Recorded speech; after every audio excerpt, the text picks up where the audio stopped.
ಹೇ ನಮಸ್ಕಾರ, ಹೇಗಿದ್ದೀರಾ ಎಲ್ಲರೂ? ಸೊ ನೋಡಿದ್ರೆ ಎಷ್ಟು ಫ್ಲವರ್ಸ್ ಬಿಟ್ಟಿದೆ, ಎಲ್ಲ ರೆಡ್ ಫ್ಲವರ್ಸ್, ಎಲ್ಲನೂ ರೆಡ್ ಫ್ಲವರ್ಸು. ದೇವ್ರಿಗೆ ಇಟ್ಬಿಟ್ಟು ಸೊ ಇದರಿಂದ ಒಂದು ಎಣ್ಣೆ ಮಾಡ್ಕೊಳ್ಬೋದು, ಕೂದಲಿಗೆ ಚೆನ್ನಾಗಿರುತ್ತೆ. ಅದು ಬಿಲೀಫ್ ಗೊತ್ತಿಲ್ಲ, ಆದರೆ ಇದು ಹಾಕಿದ್ಮೇಲೆ ನನ್ನ ಕೂದಲು ಸ್ವಲ್ಪ ಹೇರ್ ಫಾಲ್ ಕಡಿಮೆ ಆಗಿದೆ.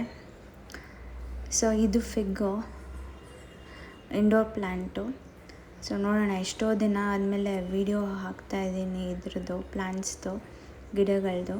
ಏನೋ ಸ್ವಲ್ಪ ಇದೆ, ನನಗಿದೆ ಒಂದು ದೊಡ್ಡ ತೋಟ ಇದ್ದಂಗೆ ಹಂಗಾಗೋಗಿದೆ ಈಗ. ಸೊ ಇದು ಏನಂದರೆ, ಅಗೇನ್ ನಾನು ಜೀವಾಮೃತ ಮಾಡ್ಕೊತಾ ಇದ್ದೀನಿ. ಸಗಣಿ ನಮ್ಮ ತಂದೆ ತಂದು ಕೊಟ್ಟಿದ್ದು ಪಾಪ. ಆ ಕನಕಪುರದಿಂದ ಪಾಪ ನನಗೆ ಎತ್ಕೊಂಡು ಬರ್ತಾರೆ. ಸೊ ಓಕೆ, ಅದಿದೆ, ಅದರಿಂದ ಸ್ವಲ್ಪ ತೊಗೊಂಡು ಯೂಸ್ ಮಾಡ್ತಾಯಿದ್ದೀನಿ. ಸೊ ಸಗಣಿ ಹಾಕ್ಕೊಂಡೆ, ಒಂದು 3 ಸ್ಕೂಪ್ ಅಂದ್ಕೊಳ್ಳಿ. 3 ಸ್ಕೂಪ್ ಸಗಣಿ ಹಾಕ್ಬಿಟ್ಟು ಚೆನ್ನಾಗಿ ಅದನ್ನು ಉಪ ಇನ್ ದ ಸೆನ್ಸ್ ಸ್ವಲ್ಪ ನೀರಲ್ಲಿ ಬೆರೆಸ್ಬೇಕು. ಹಾಗೆ ಮಾಡಿ ಇದಕ್ಕೆ ನಾನು ಏನೇನು ಹಾಕ್ತೀನಿ, ಬೆಲ್ಲ ಹಾಕ್ತೀನಿ. ಆಮೇಲೆ ಈ ಜೋಳದ ಪೌಡರ್ ಇದೆಯಲ್ಲ, ಅದು ಹೇಳಿದ್ನಲ್ಲ ಲಾಸ್ಟ್ ಟೈಮು ಸಹ, ಅದು ಎಕ್ಸ್ಪೈರ್ ಆಗಿದೆ, ಅದನ್ನು ಸ್ವಲ್ಪ ಹಾಕ್ಬಿಡ್ತೀನಿ. ಸೊ ಎಕ್ಸ್ಪೈರ್ ಆಗಿದೆ, ಏನಾಗಲ್ಲ ಗಿಡಕ್ಕೆ. ಆಮೇಲೆ ಇದಕ್ಕೆ ಕಡಲೆ ಹಿಟ್ಟು ಹಾಕ್ತೀನಿ. ಆಮೇಲೆ ಇದು ಕಡಲೆಕಾಯಿ ಹಿಂಡಿ ಸಿಗುತ್ತೆ ಅಂಗಡಿಗಳಲ್ಲಿ, ಸಾಮಾನು ಅಂಗಡಿಗಳಲ್ಲಿ. ಇವಾಗ ಗ್ರಾಸರಿ ಶಾಪ್ ಹಳೇದಿರುತ್ತಲ್ಲ, ಅಲ್ಲಿ ಸಿಗುತ್ತೆ. ಇದು ಕಡಲೆ ಹಿಟ್ಟು, ಇದು ಸ್ವಲ್ಪ ಹಳೇದಾಗಿತ್ತು. ಸೊ ಯಾಕೆ ಸುಮ್ಮನೆ ಅಂದ್ಬಿಟ್ಟು ಇದನ್ನು ಹಾಕ್ತಾಯಿದ್ದೀನಿ.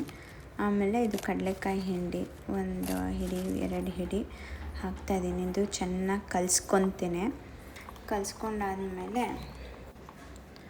ನೀರು ಹಾಕ್ತೀನಿ. ಫುಲ್ಲು ನೀರು ಹಾಕ್ಬಿಟ್ಟು ಒಂದು 3 ದಿನ ಹಾಗೆ ಕಲಿಸ್ತಾ ಇರಬೇಕು, ಬೆಳಗ್ಗೆ ಸಾಯಂಕಾಲ ಅಂತ. ಸೊ ಇವಾಗ ಬೆಲ್ಲ ಹಾಕಿದೆ. ಸೊ ಬೆಲ್ಲ ಹಾಕಿ ಅದನ್ನು ಚೆನ್ನಾಗಿ ಕಲಿಸ್ಕೊತೀನಿ. ಆಮೇಲೆ ಎಲ್ಲ ಚೆನ್ನಾಗಿ ಮಿಕ್ಸ್ ಮಾಡಿ ಏನು ಮಾಡಬೇಕು, ನೀರು ಹಾಕಬೇಕು. ಫುಲ್ಲು 3/4 ಭಾಗ ಇವಾಗ ನೀರು ಹಾಕ್ತೀನಿ. ಆಮೇಲೆ ಮತ್ತೆ ಗಿಡಕ್ಕೆ ನೀರು ಹಾಕೋತೀನಿ, ಮತ್ತೆ ಹಾಕ್ತೀನಿ ಆಮೇಲೆ. ಸೊ ಇದನ್ನು ಬೆಳಗ್ಗೆ ಸಾಯಂಕಾಲ ಇದೊಂಥರ ರೂಟೀನ್. ಅವತ್ತೇ ಹೇಳ್ದಂಗೆ ಒಂಥರ ಖುಷಿ ಸಿಗುತ್ತೆ. ವಾಸನೆ ಬರುತ್ತೆ, ನಮ್ಮ ಮನೇಲೆಲ್ಲ ಬೈತಾರೆ, ಬಟ್ ಏನೂ ಮಾಡೋಕ್ಕಾಗಲ್ಲ. ನನ್ನ ಇಂಟ್ರೆಸ್ಟ್ ಅದು, ನಾನು ಮಾಡ್ತೀನಿ. ಅವ್ರು ಸ್ವಲ್ಪ ಅಡ್ಜಸ್ಟ್ ಮಾಡ್ಕೊಳ್ಬೇಕಾಗತ್ತೆ, ಯಾಕಂದರೆ ನಾವೆಷ್ಟೋ ಅಡ್ಜಸ್ಟ್ ಮಾಡ್ಕೊಂಡಿರ್ತೀವಲ್ಲ. So it's fine. Okay, so ಕಲಿಸ್ಕೊಂಡು ನೀಟಾಗಿದೆ ಅಲ್ಲ. ಸೊ ನೀಟಾಗಿ ಇಟ್ಕೊಂಡ್ರೆ ಯಾರಿಗೂ ಏನೂ ಪ್ರಾಬ್ಲಮ್ ಆಗೋಲ್ಲ. ಸೊ ನೀಟಾಗಿ ಇಟ್ಕೊಂಡಿದ್ದೀನಿ ನಾನು. ದಿನ ಕ್ಲೀನ್ ಮಾಡ್ತೀನಿ ಏರಿಯಾನ. ಸೊ ಸೊಳ್ಳೆ ಏನೂ ಬರಲ್ಲ. ಇದೊಂದು ಪಾಟ್ ಇದೆ, ಇವಾಗ ಇದು ಚೇಪೆಕಾಯ್ದು, ಇದಕ್ಕೆ ಸ್ವಲ್ಪ ನೀಮ್ ಪೌಡರ್ ಜಾಸ್ತಿ ಹಾಕಿದ್ದೆ, ಅದಕ್ಕೆ ಹೋಯಿತು. ಓಹೋ, ಕೀಳಕ್ಕೆ ನೋಡ್ತಾ ಇದ್ದೀನಿ ನಾನು. ಸೊ ಇದನ್ನು ಕೀಳೋಕ್ಕಾಗತ್ತಾ ನನ್ನ ಕೈಯಲ್ಲಿ? ಸಾಧ್ಯನೇ ಇಲ್ಲ. ಸೊ ಇದಕ್ಕೆ ನಾನು ಏನು ಮಾಡಿಬಿಡ್ತೀನಿ, ಸೊ ಇದಿದೆ ಯಾವುದದು ನುಗ್ಗೆಕಾಯ್ದು ಸೀಡ್ಸ್ ಇದೆ, ಅದನ್ನು ಹಾಕಿ ಇದರೊಳಗೆ ಬೆಳೆಸ್ತೀನಿ. ಯಾಕಂದರೆ ಇದ್ರಲ್ಲಿ ತುಂಬ ಇದಿದೆ, ಅರ್ಥವಾರ್ಮ್ಸ್ ಇದೆ. ಸೊ ಐ ಆಮ್ ಶ್ಯೂರ್ ಚೆನ್ನಾಗಿ ಬರುತ್ತೆ ನುಗ್ಗೆಕಾಯಿ ಗಿಡ. ಸೊ ಇದಕ್ಕೊಂದು 4-5 ಬೀಜ ಹಾಕ್ಬಿಡ್ತೇನೆ. ಹಾಕಿದ್ಮೇಲೆ ನೋಡೋಣ.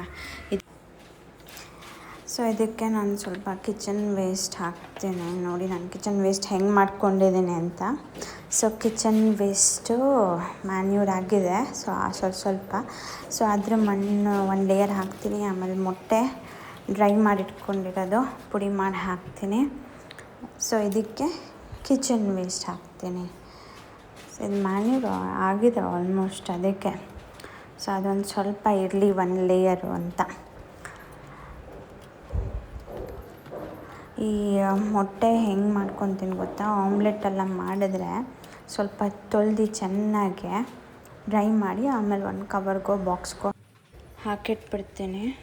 ಸೊ ಇದನ್ನು ಇಲ್ಲಿ ಪುಡಿ ಮಾಡಿ ಹಾಗೆ ಕೈಯಲ್ಲಿ ಕ್ರಷ್ ಮಾಡಿ ಹಾಕ್ತಾಯಿದ್ದೀನಿ. ಸೊ ನೆಕ್ಸ್ಟ್ ಟೈಮ್ ಅದು ಕ್ರಷ್ ಮಾಡಿ ಇಟ್ಕೊಳ್ಳೋಣ ಅಂತ ಇದ್ದೀನಿ, ಅದನ್ನು ತೋರಿಸ್ತೀನಿ ನಾನು ನಿಮಗೆ. ಸೊ ಇವಾಗ ಅದರ ಮೇಲೆ 1 ಲೇಯರು ಮಣ್ಣು ಹಾಕಿ ಕಿಚನ್ ವೇಸ್ಟ್. ಸೊ ಅದನ್ನು ಕರೆಕ್ಟಾಗಿ ಲೆವೆಲಿಂಗು ಅಥವಾ ಮಿಕ್ಸಿಂಗ್ ಏನಾರು ಅಂದ್ಕೊಳ್ಳಿ, ಅದನ್ನು ಮಾಡ್ತಾಯಿದ್ದೀನಿ. ಇದಕ್ಕೆ ನಾವು ಚೆನ್ನಾಗಿ ಜೀವಾಮೃತ ಎಲ್ಲ ಹಾಕಿದ್ರೆ ಚೆನ್ನಾಗಿ ಒಂದು ಸಸಿಗಳು ಬರುತ್ತೆ.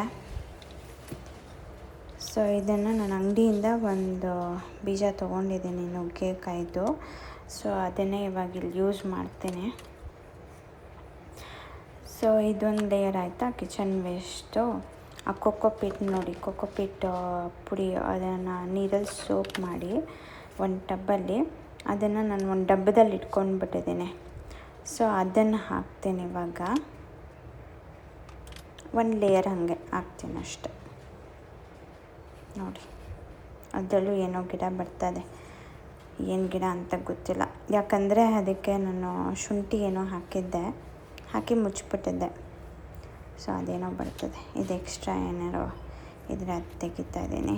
ಇದು ಕೋಲಿತ್ತು, ಯಾವುದು ಇದ್ಲು ಅಂತಾರಲ್ಲ ಅದಿತ್ತು. ಅದಿನ್ನೇನು ಬಿಸಾಕೋದು ಅಂದ್ಬಿಟ್ಟು ಇದಕ್ಕೆ ಹಾಕ್ತಾಯಿದ್ದೀನಿ, ಗಿಡಕ್ಕೆ ಪುಡಿ ಮಾಡಿ. ಸೊ ಎಲ್ಲ ಮಣ್ಣಲ್ಲಿ ಮಣ್ಣಾಗಿ ಹೋಗುತ್ತೆ, ಚೆನ್ನಾಗಿರುತ್ತೆ. ಈ ಪಾಟಲ್ಲಂತೂ ಎಷ್ಟು ಹೇಳಿದ್ನಲ್ಲ ಎರುವುರ ಅರ್ಥವಾಮ್ಸ್ ತುಂಬ ಇದೆ. ಸೊ ಇವಾಗ ನಾನು ಡ್ರಮ್ ಸ್ಟಿಕ್ ಸೀಡ್ಸ್ನ ನೆಡ್ತಾ ಇದ್ದೀನಿ ಆಯಿತಾ. ಒಂದೆಷ್ಟಾಗುತ್ತೋ ಅಷ್ಟು ನೆಡೋಣ, ಪರವಾಗಿಲ್ಲ ಅಲ್ವಾ. ಯಾವ್ದು ಬರುತ್ತೋ ಅದೆಲ್ಲ ಬರಲಿ. ಎಲ್ಲ ಬರುತ್ತೆ ಅಂತ ಹೇಳೋಕ್ಕಲ್ಲ, ಅಥವಾ ನಮ್ಮ ಲಕ್ಕಿದ್ದಂಗೆ ಎಲ್ಲನೂ ಬರ್ಬೋದು, ಯಾರಿಗೆ ಗೊತ್ತು. ಬಂದರೆ lottery. Okay, always be positive. ಇರೋದ್ರಲ್ಲೇ ಸಂತೋಷ ಪಡೋಣ ಅಲ್ವಾ. ಆಮೇಲೆ ದೊಡ್ಡದೇನೋ ಸಿಗುತ್ತೆ. ಏನಂತೀರ? ನೆಕ್ಸ್ಟ್ ನೀರು ಹಾಕಿದೆ.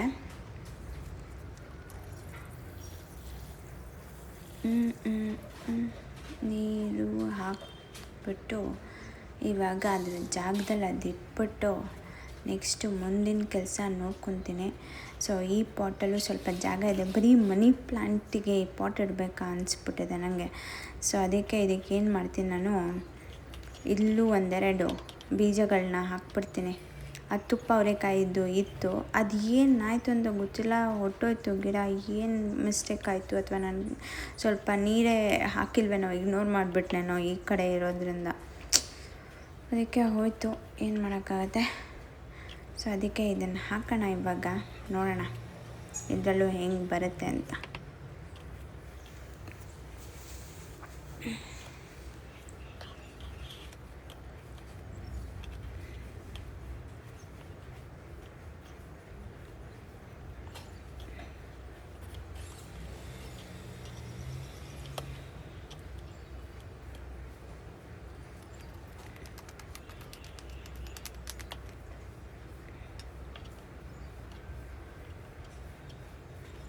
ಸೊ ಏನಾರು ಕ್ವಶನ್ಸ್ ಇದ್ದರೆ ಕೇಳಿ ಕಮೆಂಟ್ ಬಾಕ್ಸಲ್ಲಿ, ಆನ್ಸರ್ ಮಾಡ್ತೀನಿ. ಓಕೆನಾ?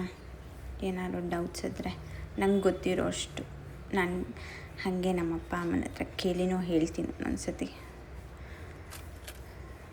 ಸೊ ಅದರಲ್ಲಿ ಏನಿದೆ ಅಲ್ವಾ, ನನಗೆ ಎಲ್ಲ ಗೊತ್ತು ಅಂತ ಏನಿಲ್ಲ. ಹಾಗೆ ನಾನು ಆ ಕಡೆ ಈ ಕಡೆ ವೀಡಿಯೋ ನೋಡಿಕೊಂಡು ಇದೇ ಥರ ಕಲ್ತಿರೋದನ್ನು ಹೇಳ್ತೀನಿ. ಮತ್ತು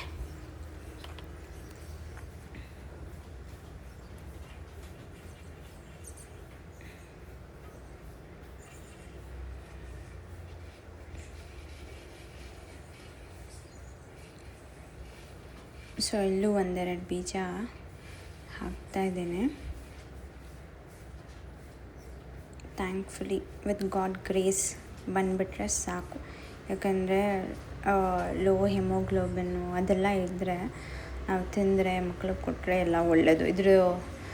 ಈ ಡ್ರಮ್ ಸ್ಟಿಕ್ ಲೀವ್ಸ್ದು ಚಟ್ನಿ ಪುಡಿನೂ ಮಾಡ್ಬೋದು. ನಾನು ಮಾಡಿಟ್ಕೊಂಡಿದ್ದೀನಿ, ಚೆನ್ನಾಗಿರುತ್ತೆ. ಅಂದರೆ ಲಿಮಿಟಲ್ಲಿ ತಿನ್ನಬೇಕಲ್ಲ ಅಲ್ವಾ. ದೋಸೆಗೆ ಇಡ್ಲಿಗೆ ಎಲ್ಲ ಚೆನ್ನಾಗಿರುತ್ತೆ. ಆಮೇಲೆ ಮೊಸರನ್ನಕ್ಕೆ ಚೆನ್ನಾಗಿರುತ್ತೆ. ಸೊ ನೀರು ಹಾಕ್ಬಿಟ್ಟು ಇವಾಗ ಇದು ನೋಡಿ, ನಂದು ಸ್ವೀಟ್ ಪೊಟ್ಯಾಟೊ ಗಿಡ. ಇದು ಶುಗರ್ ಬರದೇ ಇದ್ದಂಗೆ ತಿನ್ನೋಕ್ಕೆ ಈ ಎಲೆನ ದಿನ ಬೆಳಗ್ಗೆ. ಅಂದರೆ ನಾನು ಇವಾಗ ಸದ್ಯಕ್ಕೆ ತಿಂತೆಲ್ಲ ಸ್ಟಾಪ್ ಮಾಡಿದ್ದೀನಿ. ಆಮೇಲೆ ಟೊಮೊಟೊ ಬಂದಿದೆ. ಟೊಮೊಟೊ ಗಿಡ ಉದ್ದ ಆಗಿದೆ, ನನಗಿಂತ ಉದ್ದ ಆಗುತ್ತೋ ಅನ್ನೋ ಗೊತ್ತಿಲ್ಲ. ಇವಾಗ ಒಂದು ಕಾಯಿ ಕಾಣಿಸ್ಕೊತಾ ಇದೆ. ಆಮೇಲೆ ಹೂಗಳು ಆವಾಗೇ ಹೇಳ್ದಂಗೆ ದೇವ್ರಿಗೆ ಇಟ್ಬಿಟ್ಟು ಎಣ್ಣೆ ಹಾಕೋಕ್ಕೆ ಎಣ್ಣೆ ಮಾಡೋಕ್ಕೆ ತಲೆಗೆ ಎಣ್ಣೆ ಓಕೆ ಮಾಡೋಕ್ಕೆ ಯೂಸ್ ಮಾಡ್ಬೋದು. ಆಮೇಲೆ ಪುದೀನ ಬಂದಿದೆ. ಕಡ್ಡಿ ಸಿಗುತ್ತಲ್ಲ, ಯೂಸ್ ಮಾಡಿರ್ತೀವಲ್ಲ, ಆ ಕಡ್ಡಿನೇ ನೆಟ್ಟಿದ್ದು. ಒಂದು 50 ನೆಟ್ಟರೆ ಒಂದು 10 ಕಡ್ಡಿ ಸಕ್ಸಸ್ಫುಲ್ಲಾಗಿ ಬರುತ್ತೆ. ಸೊ ನೀವು ಟ್ರೈ ಮಾಡಿ. ಪಪ್ಪಾಯ ಗಿಡ ಪಾಪ ಅದ್ರ ಪಾಡಿಗೆ ಅದು ಬೆಳ್ಕೊತಾ ಇದೆ. ಇದು ಏನು ಅಂತ ನಂಗೆ ಗೊತ್ತಾಗ್ತಾಯಿಲ್ಲ. ಡ್ರ್ಯಾಗನ್ ಫ್ರೂಟ್ ಲಾಸ್ಟ್ ಟೈಮ್ ಹೇಳಿದ್ನಲ್ಲ, ಇನ್ನೊಂದು ಡ್ರ್ಯಾಗನ್ ಫ್ರೂಟ್ ನೋಡಿ ಹೆಂಗೋ ಬೆಳ್ಕೊತಾ ಇದೆ. ನೋಡೋಣ ಯಾವಾಗ ಎಷ್ಟು ದೊಡ್ಡಾಗಿ ಬೆಳೆಯುತ್ತೆ ಅಂತ. ಇದೆಲ್ಲ ಡ್ರ್ಯಾಗನ್ ಕ್ಯಾಕ್ಟಸ್ ಥರ ಇದು ಡ್ರ್ಯಾಗನ್. ಇದು ಇಂಡೋರ್ ಪ್ಲ್ಯಾಂಟು ಸದ್ಯಕ್ಕೆ ಇಲ್ಲಿಟ್ಟಿದ್ದೇನೆ. ಸೊ ರೀಪಾಟಿಂಗ್ ಮಾಡಿಬಿಟ್ಟು ಮನೆ ಒಳಗಿಡ್ತೀನಿ.